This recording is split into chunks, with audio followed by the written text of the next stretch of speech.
ఒక ఊరిలో ఉదయం పూట చేపల సంతలో ఎక్కడ చూసినా జనం సందడి. చేపల బుట్టలు పెట్టుకుని అమ్ముతున్న వాళ్ల అరుపులు వినిపిస్తున్నాయి. ఆ ఊర్లోనే వ్యవసాయం కూలీగా పనిచేసే 35 ఏళ్ల పేద రైతు మల్లయ్య ఓ చేపల బుట్ట ముందు నిలబడి ఆశగా చూస్తున్నాడు. అతడి కళ్లల్లో ఏదో తెలియని ఆరాటం. ఏమయ్యా మల్లయ్య, అలా చూస్తున్నావేంటి? రాత్రి పట్టిన తాజా చేపలు, గంగలోంచి పట్టి తెచ్చినవి తెచ్చినట్టే ఉన్నాయి. తీసుకుపో, మీ ఆవిడతో పులుసు పట్టించుకొని తింటే జన్మధన్యమైపోతుంది. గుమగుమలాడే వాసనకి ఊరంతా మీ ఇంటి వైపే చూస్తుంది. చాలా బాగున్నాయమ్మా, కానీ ధర ఎంత చెబుతున్నావు? నా దగ్గర అంతంత మాత్రమే చిల్లర ఉంది. నిన్న కూలీ డబ్బులు సరిగ్గా రాలేదు. పెద్ద చేప 2 వరహాలు, చిన్నవైతే 1 వరహా అయ్యా. నీకోసమని కాస్త తగ్గించిస్తాన్లే. తీసుకో మల్లయ్య. పాపం ఎప్పుడూ ఆ ఆకుకూరలేనా? మల్లయ్య తన మొలతాడుకున్న చిన్న గుడ్డ సంచిని విప్పి చూసుకున్నాడు. అందులో ఉన్నవి 3 రాగి నాణేలు. 1 వరహా కూడా లేదు. ఆ నాణేల చప్పుడు వినగానే మల్లయ్య ముఖం వాడిపోయింది. గుండె బరువెక్కింది. నా రాత ఎంత ఘోరంగా ఉందో దేవుడా! నెల రోజులుగా చేపల కూర తినాలని నాలుక పీకుతోంది. కడుపులో ఆకలి పేగులు ఆక్రోశిస్తున్నాయి. కానీ నా జేబులో ఉన్న ఈ 3 రాగి కాసులు చూస్తుంటే నా బతుకు నన్నే వెక్కిరిస్తున్నట్టు ఉంది. ఇవి పెట్టి చేపకుంటే రేపటికి ఇంట్లో గంజి కాసుకోవడానికి బియ్యం ఎలా వస్తాయి? నాలుక రుచి కోసం ఆశపడితే నా భార్య రేపు పస్తులుండాలి. కూలీ డబ్బులు రాని ఈ సమయంలో ఇలాంటి కోరికలు నాకు తగవు. కడుపు కట్టుకొని మనసు చంపుకోవడమే పేదవాడికి రాసిపెట్టిన రాత. నా దరిద్రం నా గొంతు నులుముతోంది. లేదమ్మా, ఇవాళ ఇంట్లో పండుగ రోజని మా ఆవిడ మాంసం వద్దు అంది. మళ్ళీ ఎప్పుడైనా నా దగ్గర డబ్బులు ఉన్నప్పుడు ఖచ్చితంగా నీ దగ్గరే వచ్చి కొంటానులే. మల్లయ్య తన కోరికను గొంతులోనే అణిచివేసుకుని గుటక మింగి అక్కడ్నుంచి బరువైన అడుగులతో వెనుతిరిగాడు. అతడి అడుగులు ముందుకు పడటం లేదు. మట్టి రోడ్డు. సంత నుండి ఇంటివైపు ఒంటరిగా నడుచుకుంటూ వెళ్తున్నాడు మల్లయ్య. ముఖంలో తీవ్రమైన నిరాశ. అప్పుడే ఎదురుగా ఆ ఊర్లోనే కాస్త ఎక్కువ పొలమున్న మోతుబరి రైతు జగ్గయ్య చేతిలో పెద్ద చేపను పట్టుకుని దర్జాగా మీసం మెలేస్తూ వస్తున్నాడు. ఏంట్రా మల్లయ్య, చేతిలో ఒప్పుకుంటూ పోతున్నావు? చేపల సంత వైపు వెళ్ళావని ఎవరో చెప్పారు, కానీ నీ చేతిలో చూస్తే ఒక్క చేప కూడా లేదు. ఏరా, చేపల వాసన చూసి కడుపు నింపుకున్నావా ఏంటి? అది చేపల ధరలు బాగా పెరిగాయ్యా జగ్గయ్య గారు. నా దగ్గరున్న డబ్బులు చాలా లేదు. అందుకే కొనకుండానే వచ్చేస్తున్నాను. వచ్చే వారం చూస్తాను. అంతేలేరా, నీ బతుక్కి చేపల కూరలు మాంసం కూరలు ఎక్కడి నుండి వస్తాయిరా? పుట్టుకతో వచ్చిన దరిద్రం చచ్చినా పోదు. రోజు ఆ చేలో దొరికే పిచ్చి ఆకుకూరలు పచ్చళ్ళు తిని బతకాల్సిన తలరాత నీది. అయినా జేబులో చిల్లర లేనప్పుడు ఆ సంత వైపు వెళ్ళి ముసిముసి నవ్వులు నవ్వడం ఎందుకురా? చూడరా, ఎంత పెద్ద చేప కొన్నానో. దొరలంటే మాది, బతుకంటే మాది. కొనలేని బతుకు నీదెందుకురా? పోయి పల్చటి గంజి కాసుకొని తాగు. జగ్గయ్య మాటలు మల్లయ్య గుండెల్లో వేడిబాకుల్లా గుచ్చుకున్నాయి. అవమానంతో అతడి కళ్ళు ఎర్రబడ్డాయి. కన్నీళ్లు ఉబికి వస్తున్నాయి. ఏమీ మాట్లాడలేక, తల ఎత్తలేక అక్కడ్నుంచి వేగంగా ఇంటివైపు నడిచాడు. దేవుడా, పేదవాడిగా పుట్టడం ఇంత పెద్ద శాపమా? ఒక మనిషిని 10 మందిలో ఇంత ఘోరంగా అవమానించాలా? నా దరిద్రాన్ని చూసి నవ్వే హక్కు అతనికి ఎవరిచ్చారు? ఈ బతుకు బతికే కంటే ఏ చెరువులో దూకి చావడం మేలు. పూరిగుడిసె. వసారాలో మల్లయ్య భార్య గౌరమ్మ పాత చాటతో బియ్యం చెరుగుతోంది. మల్లయ్య తల వంచుకొని లోపలికొచ్చి అరుగు మీద నీరసంగా కూర్చున్నాడు. అతడి కళ్లల్లో నీళ్లు తిరుగుతున్నాయి. మల్లయ్య ముఖం చూడగానే ఏదో జరిగిందని గ్రహించి చాట పక్కన పెట్టి ఆత్రంగా దగ్గరికొచ్చి, ఏమైందండి? పొద్దున్నే ఎంతో ఆశగా సంతకు వెళ్లారు కదా, ఇలా వట్టి చేతులతో వచ్చారు? మీ ముఖం చూస్తుంటే ఏదో పెద్ద బాధున్నట్టుంది. కళ్ళు ఎరుపెక్కాయి. ఏం జరిగిందో నాతో చెప్పండి. ఎవరైనా ఏమైనా అన్నారా? ఏం చెప్పమంటావే గౌరమ్మ, పేదరికం మహాశాపం. నెల రోజులుగా చేపల కూర తినాలని ఆశపడి సంతకు పోతే నా దగ్గరున్న 3 రాగి కాసులు చాలలేదు. ఆ కొద్దిపాటి డబ్బు ఇవాళ ఖర్చు పెడితే రేపు నీకు గంచిపోయడానికి నా దగ్గర ఏముంటుందని మనసు చంపుకొని తిరిగి వచ్చేస్తున్నానే. నా చేతకానితనాన్ని చూసి నాకే అసహ్యం వేస్తోంది గౌరమ్మ. దారిలో ఆ జగ్గయ్య ఎదురుపడి కొనలేని బతుకు నీదెందుకురా అని దారిన పోయే వాళ్ళందరి ముందు అవమానించాడే. ఒక్క చేప కొనుక్కోలేని నా బతుకు ఎందుకే గౌరమ్మ? నీకు కనీసం ముద్దపప్పు కూడా పెట్టలేని మొగుణ్ణి నేను. అంత మాట అనకండి. ఆ జగ్గయ్యకు పొగరు. డబ్బు మదం ఎక్కువయ్యేలా మాట్లాడాడు. ఆ కూతల్ని మీరు మనసుకు తీసుకోకండి. మీకు చేపల కూరంటే ఎంత ఇష్టమో నాకు తెలీదా? కానీ మన పరిస్థితి, మన పేదరికం కూడా చూసుకోవాలి కదా. మీ మనసు చంపుకొని నా కడుపు నింపడం కోసం మీరు పడుతున్న ఈ ఆరాటం ముందు ఆ చేపల కూర ఎంతండి?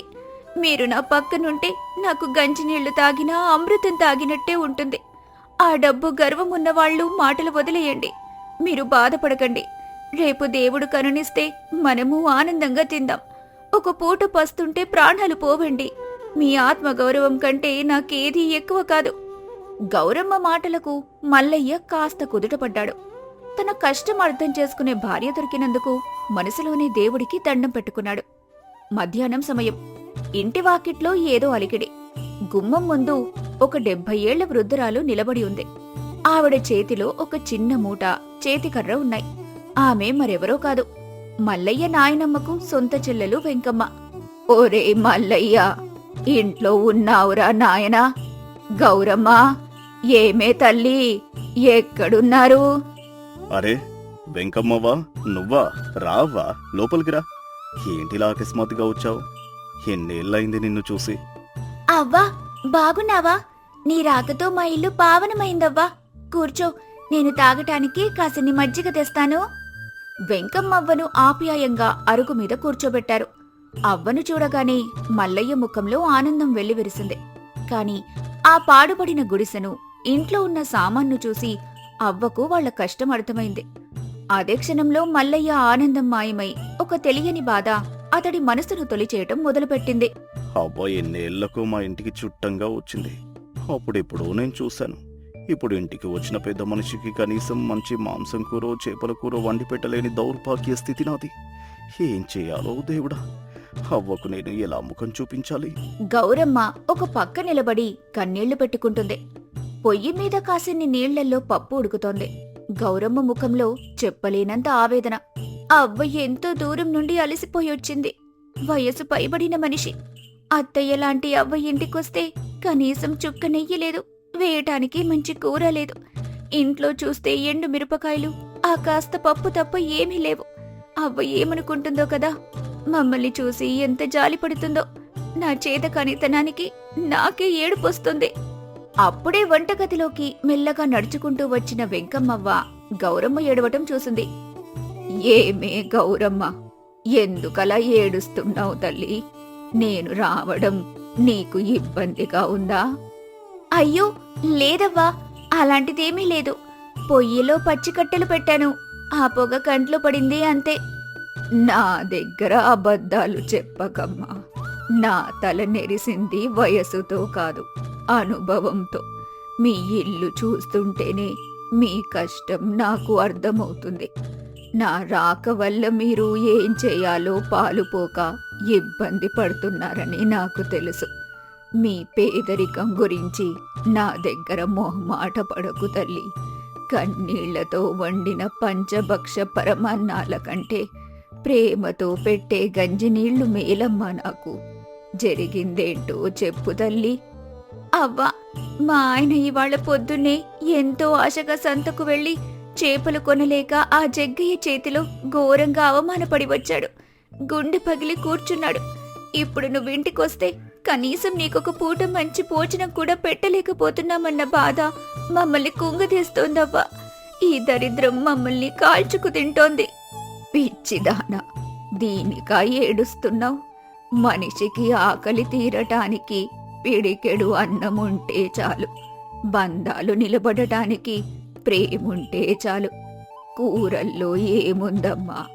వాడు డబ్బున్నవాడైతే వాడి ఇంట్లో కూర్చుంటాడు. వాడికేంటంత పొగరు? నువ్వేడవకు, నేనున్నాను కదా. నా కోసం ఆ పప్పు కూర చాలులే. నువ్వు వెళ్ళి కళ్ళు తుడుచుకొని మల్లయ్య దగ్గర కూర్చో. నేను పెరట్లోకెళ్ళొస్తాను. గౌరమ్మనక్కడి నుంచి పంపించి వెంకమ్మవ్వ ఎవ్వరికీ కనపడకుండా తన కొంగులో ముడివేసి దాచుకున్న కొన్ని వరహాలు తీసుకుని నెమ్మదిగా చేతికర్ర సాయంతో సంతవైపు నడిచింది. గంట తర్వాత వాకిట్లో నిలబడి మల్లయ్య, గౌరమ్మ అవ్వ కోసం కంగారుగా ఎదురుచూస్తున్నారు. ఇంతలో వెంకమ్మవ్వ ఒక పెద్ద బుట్టలో నిండుగా తాజా చేపలు తీసుకుని గుమ్మం మెట్లు ఎక్కుతోంది. అది చూసి మల్లయ్య గౌరమ్మ ఒక్కసారిగా ఆశ్చర్యపోయారు. వాళ్ల నోట మాట రాలేదు. అవ్వా, ఏంటిది? నువ్వు మా ఇంటికి చుట్టంగా వస్తే కాలు కడిగి ఇంట్లో కూర్చోబెట్టి అన్నం పెట్టాల్సిన వాళ్ళం మేము. కానీ నువ్వే స్వయంగా సంతకు వెళ్ళి నీ డబ్బులు ఖర్చు పెట్టి మా కోసం ఈ చేపలు తెచ్చావా? మా బతుకు ఇంత హీనమైపోయిందా అవ్వా? నేను బతికుండి కూడా చచ్చిన వాడితో సమానమవ్వా. ఓరే బల్లయ్య, నేను మీ ఇంటికి చుట్టంగా రాలేదురా. మీ కన్న తల్లి స్థానంలో వచ్చాను. కడుపున పుట్టకపోయినా నువ్వు నా రక్తం రా మల్లయ్య. ఒక తల్లి తన బిడ్డల కోసం ఆకలి తీర్చడానికి ఏదైనా తీసుకొస్తే దానికి బాకీలు బతుకులు హీనమంట కడతారా ఎవరైనా? నీ కష్టం నాకు తెలుసు. ఆ జగ్గయ్యగాడు నిన్నన్న మాటలు ఊర్లో వాళ్ళు మాట్లాడుకుంటే దారిలో నా చెవిన కూడా పడ్డాయి. నా బిడ్డను ఇంకొకడు బజారులో అవమానిస్తే ఆ ఆకలిని బాధను తీర్చాల్సిన బాధ్యత ఈ అవ్వది కాదా? ఆ జగ్గయ్య గాడి పొగరు అనగాలంటే ఇవాళ మీరు కడుపు నిండా తినాలిరా. నీ మనసు ఎంత గొప్పదవ్వా! మమ్మల్ని ఎంతలా ఆదుకున్నావో మాటల్లో చెప్పలేను. నువ్వు దేవతవవ్వా. ఇక ఏడుపులాపి ముందా చేపలు శుభ్రం చేసి అద్భుతంగా పులుసు పెట్టు గౌరమ్మ. ఆ గుమగుమలాడే వాసన ఆ జగ్గయ్య ఇంటి వరకు వెళ్ళాలి. నా బిడ్డకు అండగా ఈ అవ్వ ఉందని వాడికి తెలియాలి. వెళ్ళు తల్లి. రాత్రి సమయం. పూరి గుడిసెలో ఆముదం దీపం వెలుగు. ముగ్గురూ కలిసి కూర్చొని కమ్మని చేపల పులుసుతో అన్నం తింటున్నారు. మల్లయ్య ముఖంలో చెప్పలేని తృప్తి సంతోషం కనబడుతున్నాయి. ఆ పూట వాళ్ల కడుపు మాత్రమే కాదు, మనసు కూడా నిండింది. గౌరమ్మ ఎంతో ఆనందంగా ప్రేమగా అవ్వకు వడ్డించింది. చాలా కాలం తర్వాత ఇంత కడుపు నిండా తిన్నానబ్బా. నా నాలుక చచ్చిపోలేదని ఇవాళే తెలిసింది. ఈ రుణాన్ని నేను ఎన్ని జన్మలెత్తినా ఎలా తీర్చుకోగలను? మీ ఆనందమే నాకు 10,000రా. పేదరికం అనేది శాశ్వతం కాదు మల్లయ్య. కష్టపడే గుణం నిజాయితీ ఉంటే కాలం ఎప్పుడైనా మారుతుంది. ఇది రుణం కాదు, నా ప్రేమ.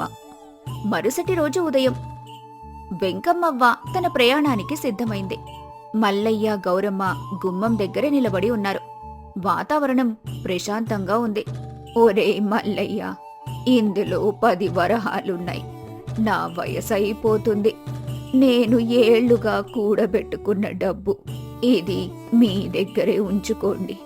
రేపు సంతకి వెళ్ళి ఏవైనా మంచి విత్తనాలు కొనుక్కొని ఎవరి పొలంలోనో కాకుండా దొరికిన ఏ కొద్దిపాటి కౌలు నేలలోనో మీరే స్వయంగా పంట పండించండి. కష్టం నమ్ముకొని బతకండి. లేదబ్బా, ఈ డబ్బు నేను తీసుకోలేను. ఇది మహాపాపం. నువ్వే ముసలిదానివి. రేపు నీకేమైనా జబ్బు చేస్తే, అవసరం వస్తే నిన్ను చూసుకునేది ఎవరు? నాకంటూ ఇంకెవరున్నారా? మీరే నా ఆస్తి. నా ప్రాణం పోయేలోపు ఈ డబ్బంతా మీకోసమే దాచాను. ఈ అవ్వ మాట కాదనకు మల్లయ్య. రేపు 10 మందిలో నువ్వు తలెత్తుకొని బతకాలి. ఈ డబ్బుతో వ్యవసాయం చేసి చెమట చిందించి పైకిరా. ఎవరైతే నిన్ను అవమానించారో వాళ్లే నీ ముందు తలదించుకునేలా బతుకు. అదే నాకు నువ్విచ్చే అసలైన బహుమతి. నీ మాట చెవదాటమవ్వా. నీ చల్లని దీవెనలు ఎప్పుడూ మా మీద ఇలాగే ఉంచు. ఈ అవ్వ పెట్టిన భిక్షతో నా బతుకును మార్చుకుంటాను. ఆ జగ్గయ్య లాంటి వాళ్ళు నా ముందు తలదించుకునే స్థాయికి ఎదుగుతారు.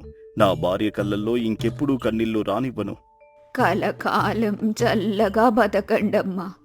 వెంకమ్మవ్వ నెమ్మదిగా చేతికర్ర పట్టుకొని ఆ పల్లెటూరి మట్టి రోడ్డు మీద నుంచి నడిచి వెళ్తుండగా మల్లయ్య గౌరమ్మ ఇద్దరూ ఎనలేని కృతజ్ఞతతో సరికొత్త ఆత్మవిశ్వాసంతో అవ్వవైపు చూస్తూ ఉండిపోయారు. వాళ్ల చీకటి జీవితానికి అప్పుడే సూర్యోదయమైనట్టు సరికొత్త దారి దొరికింది. పేదరికం అనేది శాశ్వతం కాదు. ఆత్మీయులు చూపించే ప్రేమాభిమానాలు మనిషికి కొండంత బలాన్నిస్తాయి. కష్టాలను అవమానాలను చూసి కుంగిపోకుండా దొరికిన సాయంతో కృతజ్ఞతతో కష్టపడితే ఎప్పటికైనా మంచి రోజులొస్తాయి. సత్యం చాలా అమాయకుడు. యజమాని పట్ల ఎంతో విధేయత కలిగినవాడు. సత్యం భార్య సుగుణ. ఆమె పేదరికంలో ఉన్న తన తెలివితేటలతో ఓర్పుతో కుటుంబాన్ని నెట్టుకొస్తోంది. ఒకరోజు సాయంత్రం సత్యం అలసిపోయి ఇంటికొస్తున్నాడు. అతని ముఖంలో ఏదో తెలియని భయం, ఆందోళన కనిపిస్తున్నాయి. దారిలో నడుస్తూ తనలో తాను ఏడుస్తున్నాడు. దేవుడా, నా బతికెందుకు ఇలా తయారు చేశావు? జమీందారు గారి దగ్గర ఏనాడు ఒక్క పైసా ఆశించకుండా నా రక్తాన్ని చెమటగా మార్చి నిజాయితీగా పనిచేస్తున్నాను కదా. కానీ ఇవాళ నా నెత్తి మీద ఎంత పెద్ద పిడుగు పడబోతోందయ్యా. హా కనకారావు, వాడి అనుచరుడు కొండలు ఇద్దరూ కలిసి జమీందారు గారి సొమ్మును కాజేసి ఆ నెపం నా మీదకు నెట్టాలని చూస్తున్నారు. ఆ డబ్బు పోతే దొరగారు నన్నే దొంగ అనుకుంటారు. రేపు పొద్దున్నే నన్ను పోలీసులకు పట్టిస్తారు. నా పరువు, నా ప్రాణం రెండు గంగలో కలిసిపోతాయి. ఊర్లో జనమంతా నన్ను, నా భార్యను దొంగోళ్ళని చీకొడతారు. ఆ అవమానం భరించే కంటే ఈ రాత్రే నేను ఉరి వేసుకుని చావడం నయం. కానీ నన్ను నమ్ముకున్న నా భార్య సుగుణ ఏమైపోతుంది? నేను ఎంత నిస్సహాయుణ్ణి దేవుడా. సత్యం ఏడుస్తూనే ఇంటి గడప తొక్కాడు. వాకిట్లో దీపం వెలిగిస్తున్న సుగుణ భర్త ఏడుపు ముఖం చూసి కంగారు పడింది. ఏవండి, ఏమైంది? మీ ముఖం అలా పీక్కుపోయింది. ఇవాళ జమీందారు గారి దగ్గర ఏమైనా పొరపాటు జరిగిందా? ఎందుకలా భయపడుతున్నారు? ఏడవకుండా విషయం చెప్పండి. పొరపాటు నా వైపు నుండి జరగలేదు సుగుణ. కానీ నాకు చాలా భయంగా ఉంది. మన ఊరి వడ్డీ వ్యాపారి కనకారావు, వాడి అనుచరుడు కొండలు ఇద్దరూ కలిసి జమీందారు గారిని ఏదో పెద్ద మోసం చేయాలని పన్నాగం చేస్తున్నారు. ఇవాళ నేను లెక్కలు రాసుకుంటుండగా వాళ్ళు గది బయట మాట్లాడుకోవడం నేను విన్నాను. ఏమిటా కుట్ర? ఆ కనకరావుకు ఎప్పుడూ ఇతరుల ఆస్తి మీద ఆశే కదా. దొరగారిని ఏం చేయాలనుకుంటున్నారు? ఆ కుట్రకు మీకు సంబంధం ఏంటండి? మన జమీందారు గారు ఈ మధ్య గుడి కట్టించడానికి ఊరి నుండి చాలా చందాలు వసూలు చేశారు. దాదాపు 10 లక్షల రూపాయలు. ఆ డబ్బులన్నీ ఒక పెద్ద ఇనుప పెట్టెలో పెట్టి దానికి 3 తాళాలు వేసి గదిలో దాచారు. ఆ పెట్టె తాళం చెవులు జమీందారు గారి దగ్గర ఒక తాళాల గుత్తి, నా దగ్గర ఒక తాళాల గుత్తి ఉంటాయి.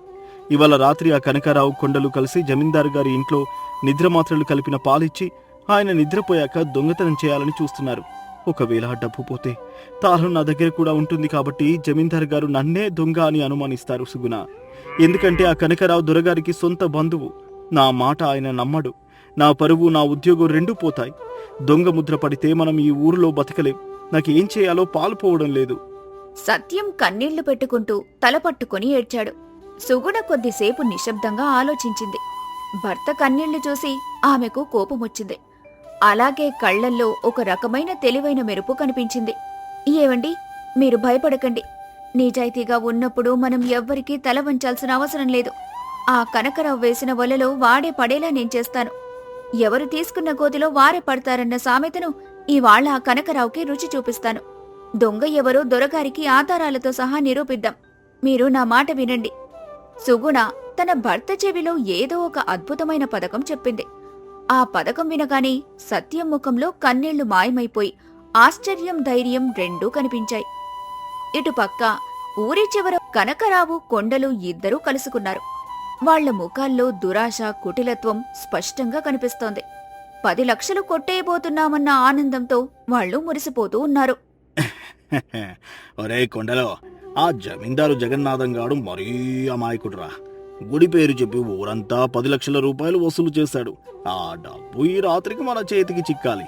నా అదృష్టం కొద్దీ నేను ఆయనకు చుట్టాన్ని కాబట్టి ఈ రాత్రికి భోజనానికి వెళ్తాను. ఆయనకు పాలు తాగే అలవాటుంది. మాటల్లో పెట్టి ఆయన తాగే పాలలో నాటు వైద్యుడిచ్చిన నిద్రమాత్రలు కలుపుతాను. ఆయన స్పృహ తప్పి పడిపోగానే నేను నీకు కిటికీలోంచి సైగ చేస్తాను. నువ్వు లోపలికొచ్చి ఆ ఇనుప పెట్టెను ఎత్తుకుపో. ఆ డబ్బుతో మనం పట్నం వెళ్ళిపోయి ఎంచక్క వ్యాపారం పెట్టుకుని బతుకుదాం. కానీ కనకారావు గారు, ఆ పెట్టె చాలా బరువు ఉంటుందేమో కదా. పైగా దానికి తాళాలుంటాయి. దాన్ని ఎలా తీయడం? ఉదయం లేవగానే దొరగారు పోలీసులకు చెప్తే ఆయన పాలలో మందు కలిపింది మీరే అని ఆయనకు అనుమానం వస్తుంది కదా. అప్పుడు మన ఇద్దరిని జైల్లో వేస్తారు. ఒరే శుంట, అక్కడే ఉంది నా తెలివి. నేను ముందుగానే అన్నింటికీ దారి వెతికాను. ఆ ఇనుప పెట్టెకు 2 తాళాల గుత్తి ఉన్నాయి. ఒకటి దొరగారి దగ్గర ఉంటే ఇంకొకటి ఆ సత్యంగాడి దగ్గర ఉంది. పెట్టె పోగానే దొరగారు ఖచ్చితంగా సత్యమే దొంగలించాడని నమ్ముతాడు. ఎందుకంటే వాడికి మాత్రమే తాళాలున్నాయి. పైగా వాడు పేదవాడు కాబట్టి డబ్బు కోసం ఆశపడ్డాడని ఊర్లో జనమంతా నమ్ముతారు. మొన్నటికి మొన్న ఆ సత్యంగాడు నా వడ్డీ లెక్కల్లో తప్పులున్నాయని దొరగారితో చెప్పి నన్ను ఇరికించాడు. వాడు నిజాయితీ అంటే నాకు అస్సలు పడదు. ఇప్పుడు చూడు, నేరం సత్యం నెత్తికే, డబ్బు మన జేబుకి. వాడి పరువు పోవాలి, మనం కోటీశ్వరులం కావాలి. ఏమంటావు? ఇది విని కొండలు ఎంతగానో సంతోషించాడు. ఆ సత్యంకిదొక గుణపాఠం కావాలి, అద్భుతంగా చెప్పాడని కనకరావుతో అన్నాడు. ఇద్దరూ కలిసి రాత్రి కోసం ఎదురు చూడసాగారు. కాని వాళ్లు వేసిన పన్నాగమంతా సత్యం ద్వారా సుగుణకు తెలిసిపోయిందని వాళ్లకు తెలియదు. రాత్రి 7 గంటలవుతుంది. సుగుణ చెప్పిన దాని ప్రకారం సత్యం జమీందారు గారి గడికి వెళ్లాడు. అప్పటికి జమీందారు గారు గుడికి వెళ్లారు. ఇంట్లో ఎవ్వరూ లేరు. సత్యం తన దగ్గరున్న తాళం చెవులతో ఇనుప పెట్టె ఉన్న గదిలోకి వెళ్లాడు. అతని వెనకాలే సుగుణ 2 పెద్ద గోనె సంచులతో వచ్చింది. సుగుణ, నా చేతులు వణుకుతున్నాయి. దొరగారి ఇంట్లో మనం ఇలా రహస్యంగా రావడం నాకు ప్రాణం పోయినట్లుగా ఉంది. ఎవరైనా చూస్తే ఏమనుకుంటారు? ధైర్యంగా ఉండండి. మనం దొంగతనం చేయటం లేదు. దొరగారి సొమ్మును దొంగల బారి నుండి కాపాడుతున్నాం. ఆ ఇనుప పెట్టె తీయండి. సత్యం వణుకుతున్న చేతులతో ఇనుప పెట్టెకున్న 3 తాళాలు తీశాడు. లోపల 10 లక్షల రూపాయల నోట్ల కట్టలు, నాణాలు ఉన్నాయి. సుగుణ ఆ డబ్బులన్నీ తీసి తాను తెచ్చిన గోనె సంచుల్లో జాగ్రత్తగా సర్దింది. ఆ సంచులను తీసుకెళ్లి దొరగారి పడక గదిలోని ఇంకో పాత చెక్క పెట్టెలో దాచింది.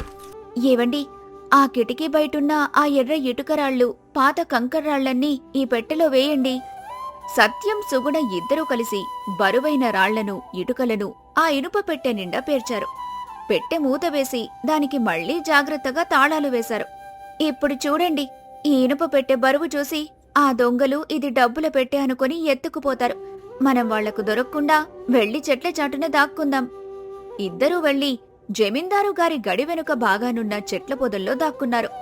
రాత్రి 9 గంటలైంది. జమీందారు జగన్నాథం గారి ఇంట్లో కనకరావు భోజనం చేస్తున్నాడు. భోజనమయ్యాక జమీందారు గారు ఎప్పటిలాగే పాలు తాగుతుండగా కనకరావు మాటల్లో పెట్టి అందులో నిద్రమాత్రలు కలిపాడు. పాపం దయగల జమీందారు చుట్టమే కదా అన్న నమ్మకంతో ఆ పాలు తాగేశాడు. 10 నిమిషాలకే జమీందారు గారు మత్తులో కుర్చీలోనే పడిపోయారు. కనకరావు వెంటనే కిటికీ దగ్గరికి వెళ్లి గబ్బిలంలాగా కొండలకు సైగ చేశాడు. కొండలు దొంగచాటుగా లోపలికొచ్చి గదిమూలన ఉన్న ఆ పెద్ద ఇనుప పెట్టెను చూశాడు. అమ్మో, కనకరావు గారు, నా నడుం పట్టేసిందే. ఈ పెట్టె చాలా బరువుగా ఉందంటే ఒక కొండనెత్తినట్లుంది. బహుశా ఇందులో కనీసం 10 లక్షల రూపాయల నాణాలన్నీ ఇనుప కాసుల రూపంలో ఉన్నట్లున్నాయి. నా ఒక్కడి వల్ల కావడం లేదు. ఒరే సన్నాసి, మెల్లగా మాట్లాడు. దొరగారు లేస్తే మన పని గోవింద. డబ్బు చూసి భయపడతావా ఏంటి? ఎంత బరువు ఉంటే మనకు అంత అదృష్టం రా. బహుశా దొరగారు నోట్లు కాకుండా బంగారు నాణాలు ఏమైనా వసూలు చేశాడేమో. ఆగు, నేను కూడా పట్టుకుంటాను. ఇద్దరం కలిసి మోద్దాం. ఆ పాడుబడ్డ మండపం దగ్గరికి తీసుకెళ్లి పంచుకుందాం. ఇద్దరూ కలిసి ఆ బరువైన ఇనుప పెట్టెను అతి కష్టం మీద మోసుకుంటూ కిటికీలోంచి బయటకు తీసుకెళ్లారు. వాళ్లు ఎత్తుకుపోతున్నప్పుడు బరువుకు కొండలు పళ్ళు కొరుకుతున్నాడు. తన ప్రాణం పోతుందని గొణుగుతున్నాడు. వాళ్లు గడి దాటి వెళ్లిన వెంటనే సుగుణ, సత్యం ఇద్దరూ దొరగారి గదిలోకి వెళ్లి ఆయన మొహం మీద నీళ్లు చల్లి నిద్రలేపారు. జమీందారు గారు మత్తులోంచి నెమ్మదిగా కళ్ళు తెరిచారు. ఎదురుగా సత్యం, అతని భార్య కంగారుగా నిలబడి ఉన్నారు. గదంతా చిందరవందరగా ఉంది. కిటికీ తలుపులు తెరిచి ఉన్నాయి. ఏంటి సత్యం, రాత్రి వేళ మీ భార్యతో కలిసి ఇక్కడేం చేస్తున్నావు? నా తలంతా తిరుగుతోంది. నాతో భోజనం చేసిన కనకరావేడి? నాకిలా నిద్ర ఎందుకు పట్టింది? దొరగారు, ఆ కనకరావు మీ చుట్టం కాదు. వాడొక పెద్ద మోసగాడు. మీ ఆస్తి కొట్టేయడానికి మీ పాలలో నిద్ర మాత్రలు కలిపాడు. వాడు, వాడి అనుచరుడు కొండలు కలిసి మన గుడి ఫండ్ ఉన్న ఇనుప పెట్టెను ఇప్పుడే ఎత్తుకుపోయారు. ఏమిటి? కనకరావు దొంగతనం చేశాడా? వాడు నా బంధువు కదా. నాకే నమ్మక ద్రోహం చేశాడా? ఆ 10 లక్షల రూపాయల పెట్టెను ఎత్తుకుపోయారా? అయ్యో భగవంతుడా, నేను ఊరి జనానికి ఏం సమాధానం చెప్పాలి? సత్యం, వెంటనే పోలీసులను పిలువు. శాంతించండి దొరగారు, మీ డబ్బుకు ఏమీ కాలేదు. నాకు ముందే తెలిసి మా ఆయనతో చెప్పి నేను ఉదయాన్నే ఆ ఇనుప పెట్టెలోని డబ్బులన్నీ తీసి మీ బెడ్రూంలో ఉన్న చెక్క పెట్టెలో భద్రంగా దాచాను. మీరు వెళ్లి చూసుకోండి. వాళ్లు కష్టపడి మోసుకుపోయింది కేవలం ఇటుకలు, రాళ్లు ఉన్న పెట్టె మాత్రమే. అబ్బా సుగుణ, నా ప్రాణాలు నిలబెట్టావు తల్లి. కాని ఆ కనకారావు ఎందుకిలా చేశాడు? అయ్యా, ఆ ఇనుప పెట్టెపోతే తాళాలు నా దగ్గరుంటాయి కాబట్టి నన్నే దొంగగా నిలబెట్టి నా పరువు, ఉద్యోగం తీయాలని వాడి కుట్రదొర. నిజాయితీగా ఉన్నందుకు నాకు వాడు ఇస్తున్న బహుమతి ఇది. దొరగారు, ఇప్పుడు మీకు ఆధారాలు కావాలంటే వెంటనే మీ మనుషులని, పోలీసులను తీసుకుని ఊరి చివరున్న పాడుబడ్డ మండపం దగ్గరికి రండి. ఆ దొంగల అసలు రంగు మీరే కళ్ళారా చూద్దరుగాని. జగన్నాథంకు కోపం, ఆశ్చర్యం రెండూ కలిగాయి. వెంటనే ఆయన పోలీసులను తీసుకుని పాడుబడ్డ మండపం వైపు బయలుదేరాడు. ఇటు పక్క కనకరావు కొండలు ఇద్దరూ ఆ బరువైన పెట్టెను మోసుకుంటూ పాడుపడ్డ మండపానికి చేరుకున్నారు. ఆ పెట్టె బరువుకు వాళ్ల చేతులు గీసుకుపోయాయి. రొప్పుకుంటూ చెమటలు కక్కుతూ పెట్టెను కింద దించారు. కాని ముఖాల్లో కోట్లు సంపాదించామన్న ఆనందముంది. అబ్బా కనకారావు గారా, ఈ డబ్బు బరువు మోయలేక నా నడుము విరిగిపోయింది. నా ప్రాణం పోయినంత పనైంది. కానీ ఈ రాత్రితో మనం దరిద్రం వదిలిపోయింది. త్వరగా తాళం పగలగొట్టండి, లోపలున్న నాణాలు పంచుకుందాం. ఓరే, మన కష్టానికి తగ్గ ప్రతిఫలం రా ఇది. ఈ డబ్బుతో నేను మంగళగిరికి జమీందారునవుతాను. ఆ సత్యంగాడు రేపు ఉదయం పోలీసుల దెబ్బలకు జైల్లో ఏడుస్తూ ఉంటాడు అంటూ బండరాయితో ఇనుప పెట్టె తాళాలను బలంగా కొట్టి పగలగొట్టాడు. ఇద్దరూ ఆతృతగా పెట్టె మూత తీశారు. లోపల చూసి వాళ్లకు గుండాగినంత పనైంది. వాళ్ళు కళ్ళు తేలేశారు. కనకారావు గారు, ఏంటండి ఇది? ఇందులో డబ్బు లేదు సామె. ఏవో ఎర్రటి ఇటుక ముక్కలు, నల్ల రాళ్ళు కంకర ఉన్నాయి. మనం మోసుకొచ్చింది ఇటుకల పెట్టినా? నా నడుము రగ్గొట్టుకొని నేను రాళ్లను మోసుకొచ్చానా? ఏమిటి రాళ్ళున్నాయా? ఆ జగన్నాథంగాడు 10 లక్షల రూపాయల చందాలు ఈ రాళ్ల రూపంలో వసూలు చేశాడా ఏంటి? వాడికి ఏమైనా పిచ్చా, లేకపోతే ఆ సత్యంగాడు ముందే డబ్బు కాజేశాడా? దేవుడా, ఇంత కష్టపడి 2 కిలోమీటర్లు మోసుకొచ్చినందుకు మనకు రాళ్ళు దక్కాయా? వాళ్లు పిచ్చివాళ్లలా తలపట్టుకుని ఏడుస్తుండగా అప్పుడే అక్కడికి జమీందారు జగన్నాథం, సుగుణ, సత్యం మరియు పోలీసులు చేరుకున్నారు. ఒరేయ్ కనకారావు, నా ఇంట్లోనే ఉండి నా పాలలో నిద్రమాత్రలు కలుపుతావా? చుట్టానివి అని నమ్మితే ఇంతటి నమ్మక ద్రోహానికి ఒడిగొడతావారా? ఆ ఇనుప పెట్టెను ఎత్తుకొచ్చి పేదవాడైన సత్యం మీద నింద వేయాలని చూసావు కదరా? మీ కుట్ర మొత్తం ఆ సత్యం భార్య సుగుణ నాకు ముందే చెప్పింది. అందుకే ఆ డబ్బు తీసేసి మీకోసం రాళ్ల పెట్టె పెట్టింది. నీ బుద్ధి గడ్డి తిని ఆ రాళ్ల పెట్టెని ఇంత దూరం మోసుకొచ్చావు దొంగ విధవా. కనకరావు, కొండలు పోలీసులను చూసి వణికిపోయారు. దొరగారు, నన్ను క్షమించండి. నేను ఆశకు పోయి తప్పు చేశాను. ఈ సత్యవామాయకుడని వాడి మీద నేరం వేస్తే ఎవరు పట్టించుకోరని ఇలా చేశాను దొర. బుద్ధి గడ్డి తిన్నాను. చూసావా కనకరావు, ఎదుటివాడికి గొయ్యి తవ్వాలని చూస్తే అందులో ముందు మీరే పడతారని నిరూపితమైంది. నిజాయితీగా బతికే నా భర్త మీద నింద వేసి నువ్వు బతికిపోదామనుకున్నావు. కాని ధర్మం ఎప్పుడు గెలుస్తుంది. మీరు దొంగలించింది నా రాళ్ల పెట్టె. ఇప్పుడు మీ చేతులకు వేసేది పోలీసుల సంకెళ్ళు. ఎవరు తీసుకున్న గోతిలో వాళ్లే పడ్డారు. పోలీసులు కనకరావు, కొండలును అరెస్ట్ చేసి తీసుకెళ్లారు. మరుసటి రోజు ఉదయం జమీందారు జగన్నాథం సత్యం ఇంటికి వచ్చాడు. ఊరి జనమంతా అక్కడే ఉన్నారు. సుగుణ, సత్యం చేతులు కట్టుకుని నిలబడి ఉన్నారు. సత్యం, నువ్వు చాలా అదృష్టవంతుడివిరా. నీ నిజాయితీకి తోడు నీ భార్య తెలివితేటలు నిన్ను నన్ను ఒక పెద్ద ఆపద నుండి కాపాడాయి. సుగుణ, నీ సమయస్ఫూర్తి చాలా గొప్పది తల్లి. ఆ దుర్మార్గుల ఆట కట్టించి వాళ్ళను పట్టుకునేలా చేశావు. ఈ ఊరి గుడి కట్టించడానికి ప్రజలు ఇచ్చిన 10 లక్షల డబ్బు సురక్షితంగా ఉందంటే అది నీ చెలవే. జగన్నాథం గారు సుగుణకు బహుమతిగా ఒక పట్టు చీరే, 50,000 రూపాయల నగదు ఇచ్చి సత్కరించారు. ఊరి జనమంతా సుగుణ తెలివితేటల్ని పొగిడారు. సుగుణ, నిన్నటిదాకా నా ఉద్యోగం, పరువు పోతాయని ఏడ్చాను. కానీ నీ ధైర్యం నా బతుకు నిలబెట్టింది. ఒక తెలివైన భార్య ఉంటే ఏ కష్టాయినైనా జయించవచ్చు అని నిరూపించావు. నా నిజాయితీకి నువ్వే పెద్ద కవచం. సుగుణ చిరునవ్వుతో తన భర్త చేతులు పట్టుకుంది. ఆ మంగళగిరి గ్రామంలో సుగుణ కథ ఒక గొప్ప ఆదర్శంగా నిలిచిపోయింది. ఎదుటివారి నాశనం కోరుకొని గొయ్యి తవ్వితే అందులో ముందుగా పడేది మనమే. నిజాయితీకి, తెలివితేటలకు ఎప్పటికీ అపజయముండదు. ఆపద సమయంలో భయపడకుండా సమయస్ఫూర్తితో ఆలోచిస్తే ఎంతటి కుట్రనైనా చిత్తు చేయొచ్చు.